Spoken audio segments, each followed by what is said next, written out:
Like ஒன்றும் பெருசாக கிடையாது. iOSமே வந்து சிமிலராக லினக்ஸில் தான் பண்ணியிருக்காங்க. ஓகேவா, பட் அதுக்கு யூஸ் பண்ண கோடிங் அண்ட் ஆர்கிடெக்ட் மட்டும்தான் டிஃப்ரெண்ட்டாக இருக்கும். இதில் வந்து கோட்ஸ் வந்து பார்த்திங்கன்னா ஷிஃப்ட்னு சொல்லிட்டு iOSக்கான அவங்களோட தான் யூஸ் பண்ணியிருக்காங்க.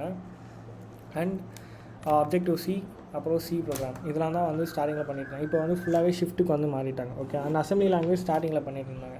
ஸோ இந்த லாங்குவேஜை சேம் இதே லாங்குவேஜில் நம்ம எக்ஸ்ப்ளாய்ட் பண்ணி நம்மளால் அந்த ஃபோனை வந்து ஹேக் பண்ண முடியும். ஓகேவா, ஸோ இதுவுமே பாசிபிள் இங்கே.